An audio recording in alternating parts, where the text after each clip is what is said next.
जय श्री कृष्णा। राधे राधे। नमस्कार दोस्तों, आप सभी का स्वागत है हमारे अपने YouTube चैनल जीवन कथा सागर पर।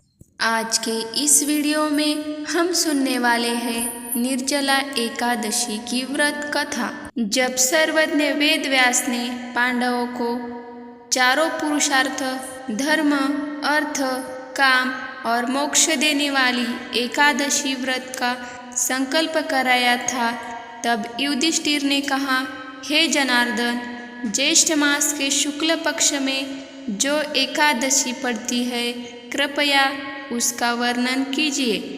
भगवान श्री कृष्ण ने कहा, हे राजन, इसका वर्णन परम धर्मात्मा सत्यवती नंदन व्यास जी करेंगे, क्योंकि ये संपूर्ण शास्त्रों के तत्वज्ञ और वेद वेदांगों में पारंगत विद्वान है। तब वेद व्यास जी कहने लगे, कृष्ण पक्ष और शुक्ल पक्ष दोनों पक्षों की एकादशी में अन्न खाना वर्जित है। द्वादशी के दिन स्नान करके पवित्र हो भगवान केशव की पूजा करें। फिर नित्य कर्म समाप्त होने के पश्चात पहले ब्राह्मणों को भोजन देकर अंत में स्वयं भोजन करें। यह सुनकर भीमसेन बोले, परम बुद्धिमान पितामह, मेरी उत्तम बात सुनिए। राजा युधिष्ठिर, माता कुंती, द्रौपदी, अर्जुन, नकुल और सहदेव ये एकादशी को कभी भोजन नहीं करते तथा मुझसे भी हमेशा यही कहते हैं कि भीमसेन एकादशी को तुम भी न खाया करो, परंतु मैं उन लोगों से यही कहता हूँ कि मुझसे भूख नहीं सही जाएगी। भीमसेन की यह बात सुनकर व्यास जी ने कहा, यदि तुम नरक को दूषित समझते हो और तुम्हें स्वर्गलोक की प्राप्ति अभिष्ट है, और तो दोनों पक्षों की एकादशियों के दिन भोजन नहीं करना चाहिए। भीमसेन बोले, महाबुद्धिमान पितामह, मैं आपके सामने सच कहता हूँ, मुझसे एक बार भोजन करके भी व्रत नहीं किया जा सकता, तो फिर उपवास करके मैं कैसे रह सकता हूँ। मेरे उदर में व्रक नामक अग्नि सदा प्रज्वलित रहती है। जब मैं बहुत अधिक खाता हूँ तभी यह शांत होती है। इसीलिए महामुनि, मैं पूरे वर्ष भर में केवल एक ही उपवास रख सकता हूँ, जिससे स्वर्ग की प्राप्ति सुलभ हो तथा जिसके करने से मैं कल्याण का भागी हो सकूँ। ऐसा कोई एक व्रत निश्चय करके बताइए, मैं उसका यथोचित रूप से पालन करूँगा। व्यास जी ने कहा, भीम, ज्येष्ठ मास में सूर्य वृष राशि पर हो या मिथुन राशि पर शुक्ल पक्ष में जो एकादशी हो, उसका यत्नपूर्वक निर्जल व्रत करो।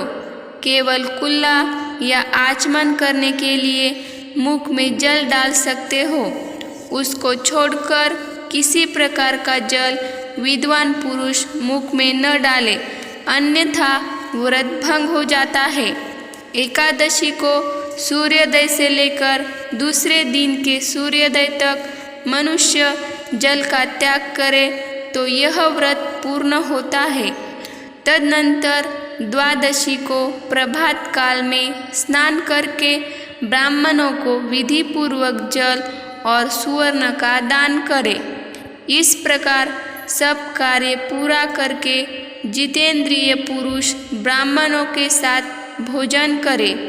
वर्ष भर में जितनी एकादशियाँ होती है, उन सब का फल निर्जला एकादशी के पालन मात्र से मनुष्य प्राप्त कर लेता है। इसमें तनिक भी कोई ही संदेह नहीं है। शंख, चक्र और गदा धारण करने वाले भगवान केशव ने मुझसे कहा था कि यदि मानव सबको छोड़कर एकमात्र मेरी शरण में आ जाए और एकादशी को निराहार रहे तो वह सब पापों से छूट जाता है। एकादशी व्रत करने वाले पुरुष के पास विशालकाय विकराल आकृति और काले रंग वाले दंडपाशधारी भयंकर यमदूत नहीं आते। अंतकाल में पीतांबरधारी सौम्य स्वभाव वाले, हाथ में सुदर्शन धारण करने वाले और मन के समान वेगशाली विष्णुदूत इस वैष्णव पुरुष को भगवान विष्णु के धाम में ले जाते हैं। निर्जला एकादशी को पूरे यत्न करने के बाद श्री हरि का पूजन करें। स्त्री हो या पुरुष, यदि उसने मेरु पर्वत के बराबर भी महान पाप किया हो तो वह सब इस एकादशी के व्रत से भस्म हो जाता है। जो मनुष्य उस दिन जल के नियम का पालन करता है वह पुण्य का भागी होता है। उसे एक एक प्रहर में कोटि कोटि सुवर्ण मुद्रा दान करने का फल प्राप्त होता है। मनुष्य निर्जला एकादशी के दिन स्नान, दान, जप, होम जो कुछ भी करता है वह सब अक्षय होता है। यह भगवान श्री कृष्ण का कथन है।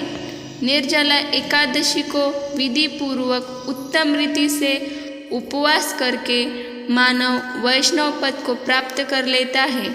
जो मनुष्य एकादशी के दिन अन्न खाता है वह पाप का भोजन करता है। इस लोक में वह चांडाल के समान है और मरने पर दुर्गति को प्राप्त होता है। जो मनुष्य ज्येष्ठ के शुक्ल पक्ष में एकादशी को उपवास करके दान करेंगे वे परम पद को प्राप्त होंगे। जिन्होंने एकादशी को उपवास किया है वे ब्रह्म हत्यारे, शराबी, चोर तथा गुरुद्रोही होने पर सब पातकों से मुक्त हो जाते हैं। हे कुंती नंदन, निर्जला एकादशी के दिन श्रद्धालु स्त्री पुरुषों के लिए जो विशेष दान और कर्तव्य विहित है उन्हें उस दिन जल में शयन करने वाले भगवान विष्णु का पूजन और जलमयी धेनु का दान करना चाहिए अथवा धेनु या घृतमयी धेनु का दान उचित है। पर्याप्त दक्षिणा और भांति भांति के मिष्टान्नों द्वारा यत्न पूर्वक ब्राह्मणों को संतुष्ट करना चाहिए। ऐसा करने से ब्राह्मण अवश्य संतुष्ट होते हैं और उनके संतुष्ट होने पर श्रीहरि मोक्ष प्रदान करते हैं। निर्जला एकादशी के दिन अन्न, वस्त्र, गौ, जल, शैया, सुंदर आसन, कमंडलू, छाता दान करना चाहिए। जो श्रेष्ठ तथा सुपात्र ब्राह्मण को जूता दान करता है वह सोने के विमान पर बैठकर स्वर्गलोक में प्रतिष्ठित होता है। जो इस एकादशी की महिमा को भक्तिपूर्वक सुनता अथवा उसका वर्णन करता है वह स्वर्गलोक में जाता है। चतुर्दशी युक्त अमावस्या को सूर्य ग्रहण के समय श्राद्ध करके मनुष्य जिस फल को प्राप्त करता है वही फल इसके श्रवण से प्राप्त होता है। पहले दंत धावन करके यह नियम लेना चाहिए कि मैं भगवान केशव की प्रसन्नता के लिए एकादशी को निराहार रहकर आचमन के सिवा दूसरे जल का भी त्याग करूँगा। द्वादशी को देवेश्वर भगवान विष्णु का पूजन करना चाहिए। गंध, धूप, पुष्प और सुंदर वस्त्र से विधि पूर्वक पूजन करके जल के घड़े के दान का संकल्प करते हुए निम्नांकित मंत्र का उच्चारण करें। संसार सागर से तारने वाले हे देव ऋषिकेश, इस जल के घड़े का दान करने से आप मुझे परम गति की प्राप्ति कराइए। भीमसेन, ज्येष्ठ मास में शुक्ल पक्ष की जो शुभ एकादशी है उसका निर्जल व्रत करे। उस दिन श्रेष्ठ ब्राह्मणों को शक्कर के साथ जल के घड़े दान करे। ऐसा करने से मनुष्य भगवान विष्णु के समीप पहुंचकर आनंद का अनुभव करता है। तत्पश्चात द्वादशी को ब्राह्मण भोजन कराने के बाद स्वयं भोजन करे।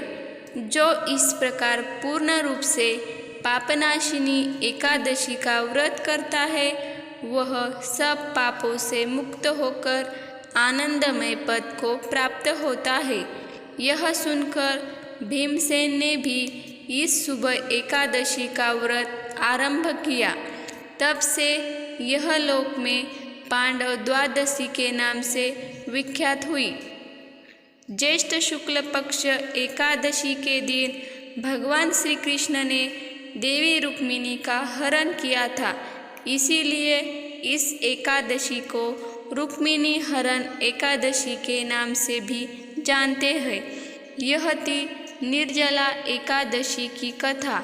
अगर आपको वीडियो पसंद आए तो वीडियो को लाइक करें, ज़्यादा से ज़्यादा शेयर करें और साथ ही में मेरे चैनल को सब्सक्राइब करना ना भूलें।